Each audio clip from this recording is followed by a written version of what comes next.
आप सभी शिक्षक साथियों को मेरा नमस्कार। साथियों, जैसा कि प्रमोशन की जो है सूचियां कई जनपदों से अपलोड हो चुकी है और कुछ जनपदों की शेष है।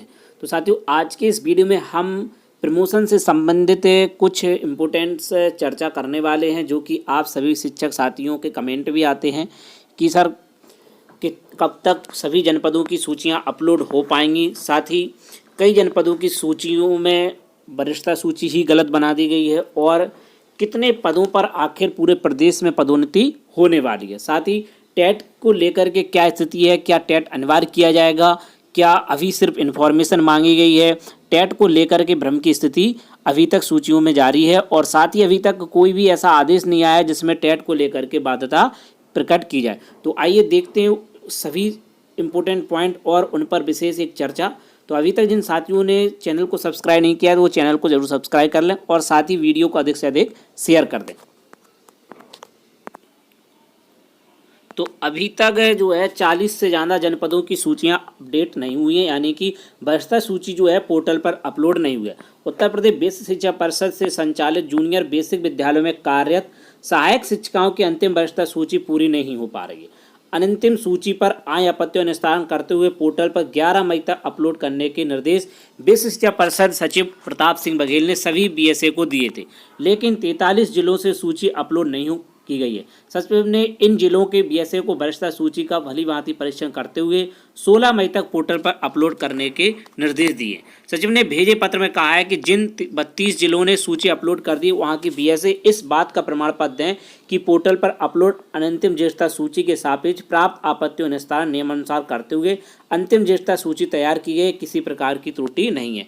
तो यहाँ पर जो है प्रमाण पत्र भी सभी बीएसए को प्रमाण पत्र एक देना है कि जो भी सूचियां जारी हो रही हैं उसमें किसी भी प्रकार की कोई भी गलती नहीं है और जो भी आपत्तियां शिक्षकों द्वारा लगाई गई थी उनको जो है चेक किया गया है और उनको सही किया गया है। तो अब जो भी शिक्षक साथियों की सूची में नाम नहीं है या क्रमांक गलत है तो वो अभी 16 तारीख का समय है। आप उससे पहले संगठन के माध्यम से, विभिन्न संगठनों से आप जुड़े हुए हैं, उसके माध्यम से आप बीएसए कार्यालय में ज्ञापन दे सकते हैं, जिससे कि सूची में अगर नाम की लेकर के स्थिति गड़बड़ है या आपका क्रमांक गलत है या सूची ही गड़बड़ है तो जो बुक की सही हो सके। तो आप ये भी प्रयास कर सकते हैं। साथ ही अंतिम ज्येष्ठता सूचियाँ सभी जनपदों से धीरे धीरे करके जारी हो रही हैं। अब 16 तारीख तक का समय दे दिया गया है, तो इस वजह से अब जो है 16 तारीख तक सभी जनपदों की सूचियाँ जारी हो जाएंगी। साथ ही जिन शिक्षक साथियों के नाम सूची में नहीं है या इनका क्रमांक गलत है या किसी प्रकार की कोई भी प्रॉब्लम है तो आप जो है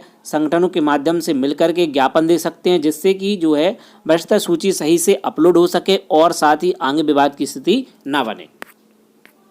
वहीं बात कर लेते हैं कि लगभग कितने शिक्षकों की पदोन्नति हो सकती है। तो वहीं पर बागपत जिले में शिक्षकों की वरिष्ठता सूची तैयार की, इसमें 56 शिक्षकों की पदोन्नति होगी। तो यहाँ पर 56 शिक्षकों की ही पदोन्नति हो रही है। विभाग ने आपत्तियों निस्तारण करने के बाद शिक्षकों की सूची परिषद को भेज दी है। प्राथमिक विद्यालय के हेड मास्टर और उच्च प्राथमिक विद्यालय में बनेंगे सहायक अध्यापक और उच्च प्राथमिक विद्यालय सहायक अध्यापक प्रधान अध्यापक पद पर पदोन्नति होगी। तो यहाँ पर 56 शिक्षकों की ही ओनली पदोन्नति होनी है। काउंसलिंग के बाद विद्यालयों में पदोन्नति दी जाएगी। वित्त एवं लेखाधिकारी आशीष कुमार ने बताया कि शिक्षकों की पदोन्नति के लिए वरिष्ठता सूची तैयार की जा चुकी है। जिले में 56 पदों पर शिक्षकों की पदोन्नति होनी। तो यहाँ पर जो है बागपत में 56 पदों पर ही शिक्षकों की पदोन्नति होनी है। वहीं पूरे जनपद में अगर बात करें पूरे प्रदेश में, तो पूरे प्रदेश में लगभग आप ये मान के चलें कि 20,000 प्लस शिक्षकों की ही पदोन्नति हो पाएगी। इससे ज़्यादा तो उम्मीद नहीं है कि 20,000 से ज़्यादा शिक्षकों की पदोन्नति हो जाए। जिस प्रकार से बागपत में सिर्फ 56 पदों पर ही ओनली पदोन्नति हो रही है, तो आप इसी हिसाब से अंदाज लगा सकते हैं कि जो है कितने शिक्षकों की पदोन्नति होगी। मेरा एक आइडिया है कि 20,000 प्लस पदों पर ही पदोन्नति होगी। आप सभी साथियों के क्या विचार हैं आप वो भी कमेंट में दें। साथ ही आपके अनुसार कितने शिक्षकों की पदोन्नति हो सकती है, क्योंकि जिस हिसाब से जो है पोस्ट दिखाई जा रही हैं उसमें सिर्फ 20,000 पदों पर ही शिक्षकों की पदोन्नति होने की उम्मीद है। अगर 75 जनपद के हिसाब से अगर 200 पर जनपद पे भी मान लिया जाए तो कितने हो रहे, तब भी 15,000 शिक्षकों की पदोन्नति यहाँ पर हो पा रही है। तो आप समझ सकते हैं कि 20,000 प्लस भी आंकड़ा ज़्यादा समझ में आ रहा है। तो 20,000 शिक्षकों की यहाँ पर पदोन्नति हो सकती है। आप सभी शिक्षक साथी इस पर क्या विचार है, आपका अनुमान क्या है, आप वो भी ज़रूर बताएं साथ ही, और कितने पदों पर पदोन्नति होनी चाहिए। वैसे काफ़ी समय से उच्च अपर प्राइमरी में कोई भी भर्ती नहीं हुई है। विज्ञान गणित की जो भर्ती हुई थी बस, इसके अलावा काफ़ी समय से कोई भर्ती नहीं हुई है। तो पदोन्नति ज़्यादा पदों पर होनी चाहिए, लेकिन एक अनुमान के मुताबिक 20,000 पदों से ज़्यादा पदों पर पदोन्नति नहीं हो पाएगी। 20,000 पदों पर ही पदोन्नति होने की मुझे उम्मीद है। साथ ही इससे ज़्यादा की उम्मीद मुझे नहीं लग रही, क्योंकि बागपत का जो डाटा आया है उसके हिसाब से तो अगर यही जनपदों का हाल रहा तो इस हिसाब से 20,000 से अधिक पदों पर पदोन्नति होना संभव नहीं दिख रही है। वहीं पर सूचियों की बात करें तो 10 बार हिदायतों के बाद भी वरिष्ठता सूची गलत है और 32 जिलों की सूची अभी तक अपलोड हो पाई है। तो इतने बार भी हिदायत के बाद भी वरिष्ठता सूचियाँ गलत हैं। बेसिक शिक्षा परिषद के सचिव प्रताप सिंह बघेल द्वारा 8 मई को सभी बेसिक शिक्षा अधिकारियों को 11 मई तक वरिष्ठता सूची अपलोड करने के निर्देश दिए थे, लेकिन शुक्रवार दोपहर तक 75 जिलों में से 32 की ही वरिष्ठता सूची अपलोड हो पाई है। और जो भी सूची अपलोड हुई उनमें काफ़ी समस्याएं हैं, यानी कि उसमें काफ़ी गलतियां हैं। 12 बंकी ने जन्म तिथि के आधार पर वरिष्ठता सूची तैयार कर दी है, जबकि नियमावली के मुताबिक ज्येष्ठता सूची अध्यापक की मौलिक नियुक्ति तिथि और चयन गुणांक से तय होती है। ये 2 मानक निर्धारित किए गए थे, लेकिन 12 बंकी में जो है जन्म तिथि के आधार पर वरिष्ठता सूची तैयार कर दी गई। वहीं शिक्षक साथियों का भी कहना है कि सभी जनपदों में एक रूपता नहीं है।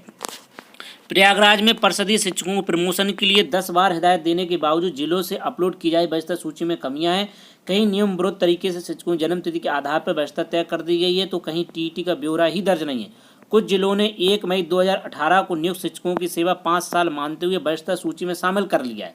तो ये अलग एक मामला है। सूची नियमानुसार न होने से प्रमोशन में विवाद तय होना निश्चित है, तो ये कोर्ट की स्थिति भी बन सकती है। तो ऐसे शिक्षक साथी अपने जनपद से जो वरिष्ठता सूची गलत तरीके से बनाएंगे उन्हें आप एक बार अवलोकन जरूर कर लें, और साथ ही अगर आपको लगता है कि गलत है सूचियां तो आप जो है संगठन के माध्यम से ज्ञापन जरूर दें, जिससे कि सूची सही हो सके।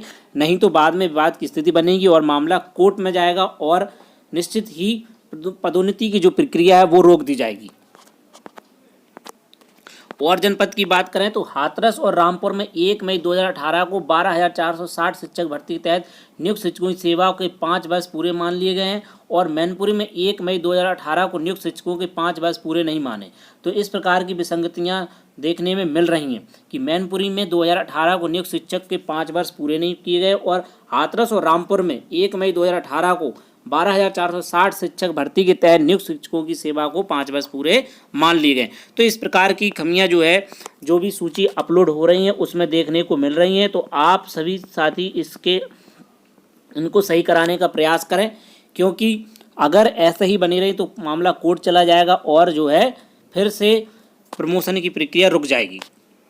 तो उसी मैटर में कई साथियों के कमेंट आते हैं। उसी में कमेंट है अमित कुमार जी का कि सब आदेश का खेल चल रहा है, शिक्षक ठगा ही जा रहा है। बिल्कुल सही है, कई बार आदेश आते हैं लेकिन सूचियां ही अपलोड नहीं की जाती हैं, और अगर शिक्षकों से कोई वर्क कराना होता है तो उसके लिए आदेश जारी कर दिए जाते हैं और उन पर कार्रवाई कर दी जाती है, लेकिन यहाँ पर इन अधिकारियों के खिलाफ किसी प्रकार की कोई कार्रवाई नहीं की जाती। वहीं इनका दूसरा मैसेज है कि सचिव का भी कोई आदेश बीएसए नहीं मानते। सचिव साहब ने इतनी बार आदेश दिया है लेकिन बीएसए साहब ने आदेश नहीं माने हैं और बार बार सूची अपलोड नहीं कर पाई हैं और कई बार डेट बदली गई है।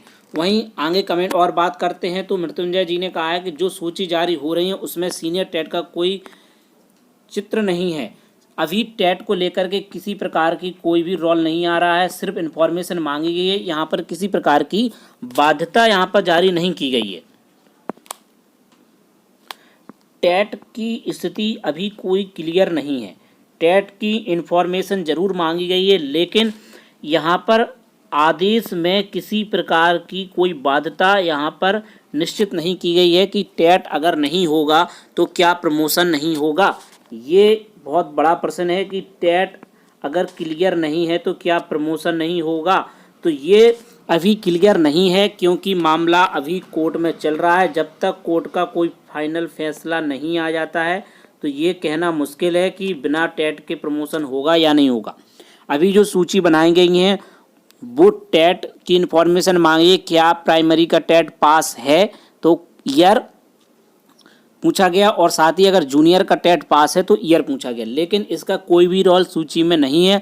अगर कोर्ट का जैसे ही कोई फैसला आता है उसी के अनुसार, तो जो अगर कोर्ट टेट को अलाउ करता है कि टेट के बिना किसी का भी जो है प्रमोशन ना किया जाए, तो फिर जो टेट पास होंगे वो सूची में आगे बढ़ जाएंगे और बिना टेट वाले पीछे रह जाएंगे, यानी कि उनको सभी को हटा दिया जाएगा और सिर्फ टेट वालों को ले लिया जाएगा। साथ ही जो 2010 से पहले जिन शिक्षकों की ज्वाइनिंग हुई है जो बिना टेट के हैं, उनका क्या होगा, तो अभी तक कोई भी क्लियर नहीं किया गया है कि जिनकी ज्वाइनिंग बिना टेट के हो गई थी तो क्या प्रमोशन में उन्हें टेट की आवश्यकता पड़ेगी या नहीं पड़ेगी, या जिस हिसाब से उनकी अपॉइंटमेंट हुई थी उसी हिसाब से प्रमोशन होगा। तो इस पर भी कुछ भी क्लियर नहीं किया गया है।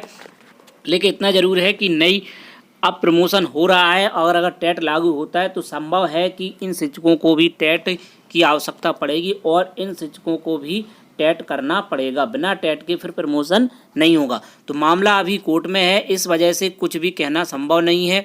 जब तक कोर्ट अपना कोई आदेश जारी नहीं करता है या बाध्यता नहीं करता है तब तक अभी जो सूचियां बनाएंगे उसमें सिर्फ इन्फॉर्मेशन मांगी गई है, कोई भी टेट का कोई भी रोल यहाँ पर नहीं है। वहीं पर अमितांशु राय शिक्षक साथी ने कहा है कि अंतिम जारी सूची में मनमानी है, सबने अपने चाहने वालों के हिसाब से सूची बना दिया है। आदेश क्या है किसी को भी नहीं मालूम। आधे ने चयन सूची से वरिष्ठता तय किया तो आधे ने जन्मतिथि से। खास बात यह है कि जहां सचिव एवं हमारे महासचिव महोदय बैठते वहां जन्मतिथि से वरिष्ठता तय किया गया। इनका बिल्कुल सही कहना है कि सूची में एक रूपता नहीं है, कहीं पर जो है वरिष्ठता आधे ने जन्मतिथि से तय कर दी, किसी ने मौलिक नियुक्ति के हिसाब से तय कर दी। एक रूपता यहाँ पर देखने को नहीं मिल रही है। सभी साथी इस पर जो है अपने कमेंट दें और साथ ही ज्ञापन के माध्यम से जो भी सूचियाँ अगर गलत तरीके से अपलोड की गई हैं तो उनको सुधरवाने के प्रयास करें। श्री अमितांशु राय जी काफ़ी प्रयास करते हैं और जो है लगातार वीडियो को देखते हैं और अपने कमेंट देते हैं। साथ ही सूचियों में जो भी गड़बड़ी होती है उसके बारे में ज़रूर कमेंट करते हैं। तो इसी प्रकार से सभी शिक्षक साथी ध्यान दें और सूची जहां पर अपलोड गलत हो रही हैं उनको सही करवाने का प्रयास करें, नहीं तो मामला कोर्ट जाएगा और इसी प्रकार से पदोन्नति की प्रक्रिया रुक जाएगी और पदोन्नति नहीं हो पाएगी। तो अमितांशु राय जी से आप सभी प्रेरित हों और इनके द्वारा जो बातें उठाई जाती हैं वो काफ़ी इम्पोर्टेंट हैं। वो सभी सूचियों को देखते रहते हैं, इस वजह से आप सभी जिस भी जनपद से आते हैं आप आपत्ति जरूर दर्ज करें। साथ ही एक कमेंट और है सुमांश पंडित जी का, जो कहते हैं कि ये आखिरी स्टेज है, इसके बाद शायद काउंसलिंग होगी। हाँ, अगर बिना टेट के प्रमोशन हो जाते हैं और साथ ही कोर्ट को कोई प्रॉब्लम नहीं होती है क्योंकि मामला कोर्ट में है, अगर बिना कोर्ट के ही प्रमोशन यहाँ पर हो जाते हैं और कोर्ट के द्वारा कोई भी स्टे वगैरह नहीं आता है तो ये आखिरी स्टेज ही होगी। इसके बाद आपत्ति दर्ज करने का मौका नहीं मिलेगा और काउंसलिंग की प्रक्रिया शुरू हो जाएगी। आपको जो 25 स्कूलों के विकल्प हैं आपसे भरवा जाएंगे और उसी हिसाब से आपको वहाँ पर प्रमोशन हो जाएगा। तो ये आखिरी स्टेज ही है। अगर कोई भी मामला कोर्ट नहीं जाता है तो ये फाइनल ही समझे। अगर सूचियों में कोई भी गड़बड़ी नहीं पाई जाती है और जो है सही से अपलोड हो जाती हैं और शिक्षक साथियों द्वारा सभी आपत्तियों को निस्तारण कर दिया जाता है तो ये आखिरी स्टेज ही माने। तो अब इसके हिसाब से 16 तक सभी जनपदों की सूची जो है अपलोड हो जाएंगी, ये विश्वास है। साथ ही 16 तक आप वेट करना होगा जब तक जो है सभी जनपदों की सूची अपलोड नहीं हो जाती हैं। क्या 16 तक सभी जनपदों की सूची अपलोड हो जाएंगी, तो ये देखना होगा 16 तारीख तक। उसके बाद की क्या स्थिति बनती है। साथ ही टेट को लेकर स्थिति यही है कि अभी तक टेट को लेकर कोई भी खास अपडेट नहीं है। टेट को बिना ही सूची जारी की जा रही है। हाँ, इन्फॉर्मेशन मांगी गई है, तो अब आगे क्या होगा ये कोर्ट निर्धारण करेगा। साथ ही अगर बिना टेट के प्रमोशन होते हैं तो जो है 16 तारीख तक जो है सभी जनपदों की सूची आ जानी चाहिए और साथ ही सभी जनपदों के बीएसए को जो है प्रमाण पत्र भी जमा करना है कि सूचियों में कोई भी गड़बड़ी नहीं है। अगर गड़बड़ी होगी तो निश्चित रूप से बीएसए के खिलाफ कार्रवाई की जाएगी। तो अभी तक इसके हिसाब से जो है टेट की कोई स्थिति क्लियर नहीं है। साथ ही सभी बीएसए को प्रमाण पत्र भी देना है। 16 तक सभी जनपदों की सूचियां लगभग आ जाएंगी और नहीं आती हैं तो निश्चित रूप से कहीं ना कहीं अधिकारियों के खिलाफ कार्रवाई जरूर होनी चाहिए कि बार बार डेट पे डेट बढ़ती है लेकिन प्रमोशन की प्रक्रिया आगे नहीं बढ़ पा रही है। सभी शिक्षक संगठन में जो है रोष है और शिक्षक साथी भी परेशान है कि आखिर यह प्रक्रिया आगे क्यों नहीं बढ़ रही है। बार बार डेट पे डेट का खेल चल रहा है। इसी पर जो है म्यूचुअल ट्रांसफ़र और जो स्थानांतरण और जो सरप्लस वाला ज़िले के अंदर होना था वो भी इसी पर डिपेंड है। ये वाली प्रक्रिया जितने जल्दी शुरू ख़त्म हो जाती है तो ये वाली प्रक्रिया आगे शुरू हो पाएगी, नहीं तो इसी प्रकार चलता रहेगा और म्यूचुअल और सरप्लस ट्रांसफ़र भी नहीं हो पाएंगे। म्यूचुअल ट्रांसफ़र में कोई भी प्रॉब्लम नहीं थी लेकिन वो भी यहाँ पर प्रमोशन की वजह से रुके हुए हैं। तो साथियों ये कुछ इम्पोर्टेंट चर्चा थी जो कि आप सभी शिक्षक साथियों के लिए। तो साथियों वीडियो को अधिक से अधिक शेयर कर दें जिससे कि और भी शिक्षक साथी बेसिक शिक्षक प्रमोशन के बारे में जान सकें। तो साथियों मिलते हैं किसी नेक्स्ट वीडियो में नई अपडेट के साथ। जय हिंद।